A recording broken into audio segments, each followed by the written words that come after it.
Sevgili dostlarım hepinize merhaba. Ben Başkan 35. Öncelikle hepiniz yayınımıza hoş geldiniz. Evet sevgili dostlarım bu yayınımızda sizlerle birlikte haftalık kapanışlar geldi. Bu haftalık kapanışlar neticesinde dolarda son durum, altında son durum, gümüşte son durum, sterlin Türk lirasında ve euro Türk lirasındaki son durumu sizlerle birlikte bu video içerisinde değerlendireceğiz. Kripto paralar cephesinden Bitcoin'i gene bu video içerisinde değerlendireceğiz. Hafta sonu olması itibariyle sizlerden ricam videomuzu dikkatli bir şekilde dinlemeniz. Dikkatli bir şekilde bu videoyu dinlediğiniz takdirde sizlerin çıkış yapabilmeniz için önemli seviyeler, yükselişlerin devamı için önemli seviyeleri burada son dakika haberleriyle birlikte analiz etmeye, teknik analiz yöntemiyle sizlere sunmaya çalışacağım. Videomuza geçmeden önce kanalımıza bir beğeni atıp kanalımı başka mecralarda paylaşırsanız da beni çok mutlu edersiniz. Şu an yayınımızı dışarıdan seyreden tüm arkadaşlarımızı da kanalımıza abone olmaya davet ediyoruz. Evet sevgili dostlarım, dolar kuruyla hemen yayınımıza geçelim. Dolar TL kurunda bizler için bu haftalık kapanışlar geldi. Bu haftaki kapanışlar neticesinde dolar TL kurunda yükseliş devam edecek mi yoksa aşağı yönlü hareketler olacak mı? Evet, formasyonumuzun üst tarafına baktığımız zaman sevgili dostlarım tam kritik üst seviyede bir dolar TL kuru kapanışı gelmiş durumda. Mum itibariyle baktığımız zaman dolar TL kurunda tam üçgenin uç kısmına yaklaşmış durumdayız. Yani buradaki hareket artık bizler için dolar TL kurunda belirleyici bir hareket olacak. Yukarı yönlü hareketin devam edebilip dolar TL kurunun bakın tam şuradaki trend çizgisi üzerinde kapanışlar yapabilmesi, buradan yani yukarı yönlü artık mum kapanışları gösterebilmesi için dolar TL kurunda bizlerin takip etmesi gereken en önemli seviye 13.50-13.60 bantları arasındaki seviye. 13.50 özellikle daha bizler için önemli olacak. 13.50 üzerinde hemen çizelim arkadaşlar. Bakın şu üst taraftan geçen bölgemiz 13.50. Yani bu hareket üzerinde biz kaldıkça geçen hafta biliyorsunuz bu hareketimiz 13.60'lı seviyelerden geçiyordu. Bu hafta bizler için 13.50 seviyesine inmiş durumda. Çünkü trend çizgimiz şu şekilde aşağıya doğru indiği için burada 13.60 olan seviye bir sonraki hafta 13.50 seviyesine doğru iniyor. Hareket şu an 13.50 seviyesi üzerinde bir trend bölgesinden geçmekte. Yukarıda bu hareketin devamı halinde arkadaşlar 13.71 ilk direnç bölgesi halinde takip edilecek alan olarak izlenmeli. Onun üzerinde de gene 13.90 seviyesi. Tekrardan hareketlerin sert bir şekilde yukarı yönlü 14 ve üzerine doğru gidebilmesi için 13.90 direnci çok kuvvetli bir direnç. Burada biliyorsunuz Merkez Bankası da bir defans oyuncusu gibi sürekli burada hareketlerine devam ediyor. O yüzden bizler için kritik bu yükselişlerin devamı için bu 13.90 üzerindeki kalışlar şart. Rusya-Ukrayna gerginliği hala devam ediyor. Bu gerginlikle birlikte altın tarafına da birazdan geçeceğiz sizlerle birlikte. 13.90 üzerindeki zaten bizim beklentimiz dolar TL kurunda 14.80 ve onun üzerinde de sevgili dostlar 15 ve 16 seviyelerine doğru dolar TL kurunda benim kendi yatırım tavsiyesi olmama koşuluyla beklentim dolar TL kurunda Fed'in özellikle faiz arttırımları Şubat ayını pas geçmesi, çünkü biliyorsunuz Şubat ayı içerisinde Fed'in herhangi bir toplantısı olmayacak. Fakat Mart ayıyla birlikte buradaki hareketlilik yukarı yönlü hızlanacaktır. Kademeli bir şekilde dolar TL kurunda da yukarı yönlü hareketleri başlatacaktır şeklinde düşüncem devam etmekte. Ons altın tarafına hemen geçelim. Ons altında beklentilerimiz mevcuttu. Bu beklentilerimiz doğrultusunda ons altında da 1900 dolar seviyesi noktasal olarak çalışmış durumda. Ve 1900 dolar seviyesinden de gene dolar ons altın tarafında yukarı yönlü bir kapanış gördük. Bizim için bu ikinci bölge özellikle güçlü bir trend bölgesi olacaktı ve bu trend bölgesinde bir müddet ons altın şu an itibariyle takılmış durumda. Ons altının buralardan tekrardan bir boğa piyasasına da girebilmesi için sevgili dostlarım mutlaka 1900 dolar üzerinde kalışlar şart. Buradan hareketler kısada gene 1920 dolar tepelerindeki olan ilk seviye takip edeceğiz. Zaten 1900 doların üzerine attık mı ons altında bir rahatlama seviyesine sizlerle birlikte geçmiş olacağız. 1920 burada ikinci tepenin direnç göstereceği alan ve onun üzerinde de gene 1970 tepesi mevcut. Bu 1970 tepesine doğru yukarı yönlü hareketleri izleyebiliriz. Buradaki final bölgesi de 2060 dolar seviyesinden geçen üstteki trend çizgimizin geçtiği alan ons altın tarafında olacaktır diye düşünmekteyim. Altındaki yükseliş, özellikle ons altındaki yükseliş ve beklentilerimiz doğrultusunda altın tarafında Rusya-Ukrayna gerginliği ufak tefek çatışmalarla devam ediyor. Burayı daha çok körükleyen, belki de burada bir savaş çıkmasını beklentileri içerisinde daha fazla dillendiren bölge Amerika Birleşik Devletleri. Amerika Birleşik Devletleri sürekli Rusya'nın Ukrayna'ya her an bir saldırı düzenleyeceğiyle ilgili basın açıklamaları yapıyor. Biz de son dakika gelişmelerinde takip ettiğimiz kadarıyla televizyonlardan ve basından takip ettiğimiz kadarıyla burada bir her an çatışmanın, sıcak çatışmanın başlayabileceğiyle ilgili haberleri zaten takip ediyoruz. Şimdilik 1900 bölgesi bizler için takip edilecek bir bölge ve bu bölgenin geçilip geçilmeyeceği ons altında takip edeceğimiz bir bölge olacak sevgili dostlarım. Gram altın tarafı, hemen gram altın tarafına geçelim. Gram altında da takip ettiğimiz kırılım geldi. Özellikle gram altında şu bizim takip ettiğimiz 811 bölgesi önemli bir dirençti ve bu direnç bölgesini gram altın yukarı yönlü kırmış durumda sevgili dostlarım. Artık 811 gram altında bizler için önemli bir destek konumuna geçmiş durumda. Yukarıda bizler için kısada 835 bölgesinden geçen bir direnç bölgemiz mevcut ve burada da bizim ana hedef bölgemiz 880 Türk lirası civarına doğru gidecek bir gram altın sizlerle birlikte burada izleyeceğiz. Birçoğunuzun dikkatle takip ettiği, teknik analiz yapan, özellikle YouTube'da teknik analiz yapan birçok kişi var sevgili dostlarım. Buradaki analizleri dinlerken sizlerin çok dikkatli olması gerektiğini düşünüyorum. İsim vermeyeceğim fakat bazı analizciler burada biliyorsunuz dolar gram altının 650-600 TL'ler civarına doğru aşağı yönlü bir hareket yapacağıyla ilgili sürekli analizlerde bulunuyorlardı. Şimdi son izlediğim kadarıyla çoğu bu fikirlerinden vazgeçmiş durumda. Şimdi bu türden hareketler yaptığınız zaman bazen diyoruz ya sevgili dostlarım, tam şurada bizim bir noktamız vardı. 740 TL, bu seviye kırılmadığı müddetçe elinizdeki gram altınları çıkarmayın şeklinde analizlerim vardı. İşte bu analizleri yaparken dediğimiz gibi 740 TL aşağı yönlü kırılmadığı müddetçe burada ilk etapta bir 835 TL'ye doğru bu gram altın yukarı yönlü hareketine devam eder demiştik ve gördüğünüz gibi noktasal olarak bu 740 altında kapanış olmadığı için gram altında ilk ana hedef bölgemiz 835 TL'den geçen bölge noktasal olarak çalışmış durumda. Şimdi bazılarınız kızıyor, 740 kırılmazsa ne demekti? İşte sevgili dostlarım, hem de eğitim amaçlı sizler için olsun, 740 bölgesi yükseliş bir kanalının geçtiği alan olduğu için bu 740 kırılmadığı müddetçe buradan geçen trend bölgesi, yani kırılmadığı müddetçe burada bir aşağı yönlü hareket beklemek maalesef ki yanlış bir düşünce olur.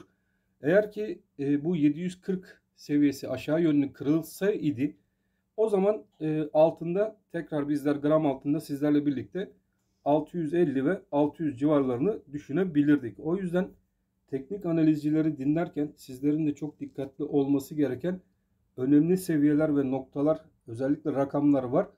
Bu rakamlar kırılmadığı sürece, belirttiğimiz gibi şu rakam kırılmadığı, bu rakam yukarı gittiği sürece yukarı yönlü trend devam eder demiştik. Ve trend takipleri çok önemlidir. O yüzden trendlere riayet etmenizde fayda var.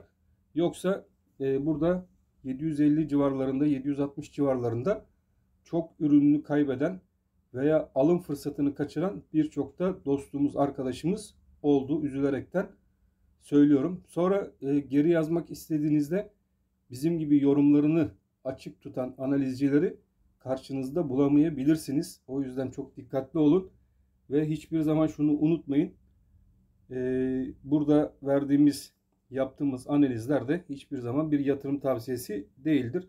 Fakat kendi stratejilerinizi kurarken de mutlaka aşağı ve yukarı rakamları, trendin devam ettiği rakamları takipte kalmanız şart. Bugün itibariyle gene gram altın tarafında baktığımız zaman yukarı yönlü hareketin 835 üzerinde 880 ana hedef bölgemize doğru gram altını götüreceği yönündeki düşüncelerimiz devam ediyor.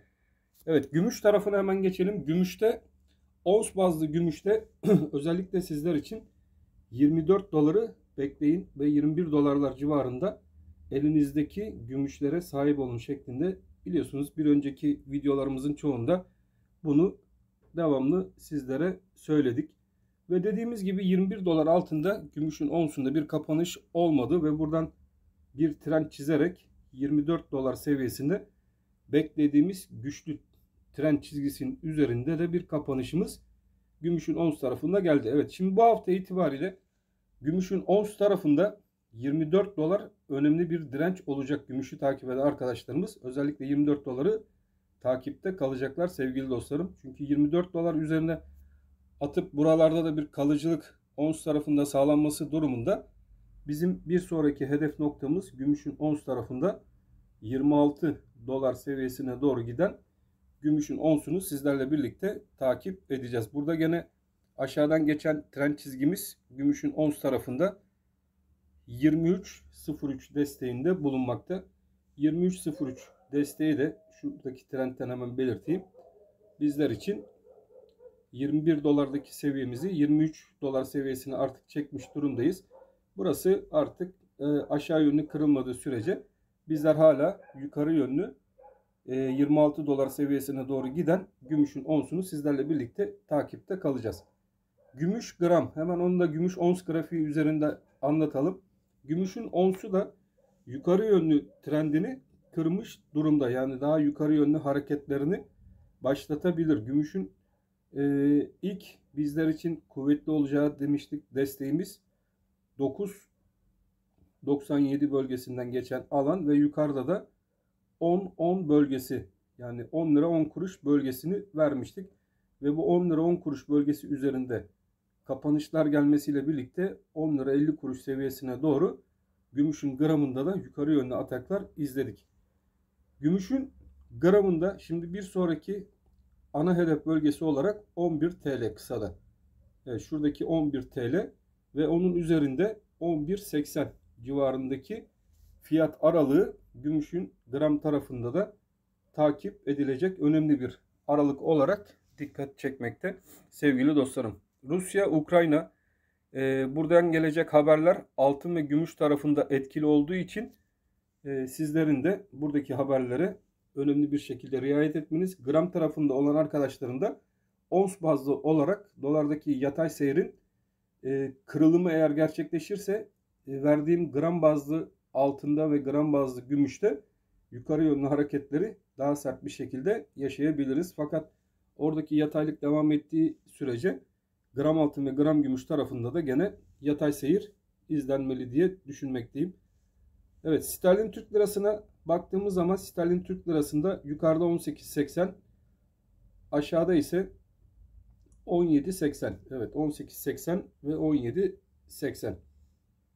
Şurada bir 17.80 şu bölge bizler için önemli bir destek ve yukarıda tekrardan yukarı yönlü hareketin devam edebilmesi için takip etmemiz gereken önemli seviye ise arkadaşlar 18.80 bölgesinden geçen alan. 18.80, evet, burası tekrardan zorlanacaktır diye ben düşünmekteyim. Çünkü şurada bir hareket var. Burada bir filamonumuz var. Bu filamonun 18.80 üzerine atması durumunda bizler sizlerle birlikte sterlin cephesinde özellikle ilk etapta 19 lira 50 kuruş seviyesine doğru hareketleri takip etmeye başlayacağız. Buradaki yataylığın şu an için devam ettiğini, fakat üst bandı 18.80'i zorlayıp bu hareketin 19.50 seviyelerine doğru sterlinde yukarı hareketin devamı beklentilerimiz halinde. Hemen Euro tarafına geçelim. Sizlerle birlikte Euro Türk Lirası'na bakalım. Oradaki son durum. Evet, Euro Türk Lirası'na baktığımız zaman TL bacaklılarda zaten grafik hep aynı. Gördüğünüz gibi hareket hep aynı. Burada da Euro'da 15.80 yukarıda. Aşağıda da 14.80. Bakın bu 1 liralık band aralığında hareketler devam ediyor. Yukarıda 15.80, yukarı aşağıda da 14.80 band aralıkları. Euro'yu takip eden arkadaşlar tekrardan bir düşüş yönlü bir harekete girebilmesi için Euro'da 14.80 altında kapanış görmemiz şart. Yukarı yönlü hareketlerin de hızlanabilmesi için 15.80'in yukarı yönlü kırılması şart. 15.80'i yukarıya yönlü kırdığı takdirde, ki beklentilerimiz ilerleyen günlerde faiz arttırımlarının ard arda gelmesiyle birlikte burayı yukarı yönlü kıracağı yönünde ve ilk etapta burada da 16.80 civarına doğru kademeli bir şekilde giden Euro TL kuru olacaktır diye düşünmekteyim sevgili dostlarım. Evet, bu arada Tarkan'ın yeni şarkısı çıktı. Onu da dinlediniz mi? Biraz magazin yapalım. Geçecek adında, yıllar sonra Tarkan'ımız da bir parça yaptı. Gerçekten ağzına sağlık. Güzel bir parça olmuş. Keyifle ve zevkle dinledik. Özellikle bu pandeminin evlerde geçirdiğimiz süreci içerisinde herkese bir moral olan bir müzik, bir şarkı olmuş. Bunu da dikkatli bir şekilde dinledik. Evet, Bitcoin tarafı. Şu an Bitcoin 41.000 dolarlar seviyesinde hareket ediyor. Bitcoin'de 37.000 dolar. Evet, burada da bir hareket henüz benim için değişmiş değil. 37.000 dolar önemli bir seviye. Bu 37.000 dolar seviyesi Bitcoin'de bir dip sürecinin yaşanacağı alan gibi düşünmekteyim. Kırılmadığı sürece. 37.000 altına eğer sarkmalar olur ise arkadaşlar 35.000 ve 32.000 tekrardan gündeme gelebilir. Fakat 37.000 üzerinde kaldıkça buradaki band aralığımız, takip edeceğimiz band aralığımız 37.000 46.000 dolar band aralıkları şeklinde izlenmeli. Bitcoin o da Fed'in faiz arttırımları, Avrupa Merkez Bankası'nın faiz arttırımları ve İngiltere Merkez Bankası'nın faiz arttırımlarının tekrarı ve devamı halinde, söylemlerinin gelmesi halinde bu 37.000 46.000 dolar seviyesinde takılmaya devam edebilir. Çünkü buradaki faiz arttırımları Bitcoin'i olumsuz etkilemekte. Rusya-Ukrayna tarafındaki savaşın sıcak savaş şekline dönüşme ihtimalinin de Bitcoin'den çıkan paranın altın ve gümüş tarafına gittiği hepimiz tarafından izleniyor zaten arkadaşlar. Buradaki durumda altın ve gümüş tarafına yarayacağından dolayı 46.000 dolar seviyesinde, biliyorsunuz geçen hafta ben olsam buradan satarım şeklinde bir yorum yapmıştım ve aşağıları beklerim şeklinde. Ve dediğimiz gibi tam 46.000 dolara, buradaki kuvvetli direnç bölgesine değip buradan tekrardan şu an 40.000 dolarlar altında bir Bitcoin izliyoruz. Sizlerin yapması gereken 37.000 aşağıdaki desteği güzel bir şekilde takipte kalmanız. Şu an itibariyle henüz olumlu bir duruma geçmiş değil. Bitcoin'in tekrardan bir boğa piyasası içerisine geçebilmesi ve girebilmesi içinse mutlaka 46.000 dolar seviyesi üzerinde kapanış yapması şart. Bu seviyemiz her hafta aşağı doğru çekilecektir. Fakat bugün itibariyle, gene bu hafta itibariyle baktığımız zaman bu seviyemiz hala 46.000 37.000 bantları arasında sıkışıklığın devam ettiğini bize gösteriyor. Tekrardan bir boğa 46.000 haftalık ve aylık kapanış görebilir isek o zaman Bitcoin'de bir 60.000 dolar denemesi tekrardan gelebilir. Fakat bugün itibariyle 46.000 altlarında bir Bitcoin, o yüzden 37.000 aralığı sıkı bir şekilde sizlerle takip edeceğimiz önemli bir destek diye düşünmekteyim. Evet, haftayı kısa kısa sizlerle birlikte değerlendirdik sevgili dostlarım. Merkez Bankası biliyorsunuz faizleri artık gene %14 civarlarında standart bıraktı. Ekonomiyle ilgili son gelişmelerde herhangi bir değişiklik yok. Fiyatlarda ufak çaplı kuruş bazında indirimler marketlerde görüyoruz. Fakat bu kuruş bazlı indirimler maalesef ki pek de bir işimize yaramıyor. Elektrik tarafına baktığımız zaman, yani enerji tarafına baktığımız zaman enerji tarafı hala yüksek. Bu da maliyetleri maalesef ki yükselttiğinden dolayı işin satış tarafında olan esnaf tarafının da fiyatlarında pek geri çekilme maalesef yapamadıkları da hepiniz tarafından izleniyor ve görülüyor. Yazın başlamasıyla birlikte üretim ve gıdaya dayalı ürünlerin üretiminde bir fazlalık, bir artış görülebilir ise fiyatlarda o zaman biraz geri çekilmeler ve biraz rahatlamalar görebiliriz ve bunları görebilmek umuduyla diyelim. Ben hepinizi çok seviyorum. Hepinize ailelerinizle birlikte güzel bir hafta sonu diliyorum. Allah'a emanet olun. Hoşça kalın arkadaşlar.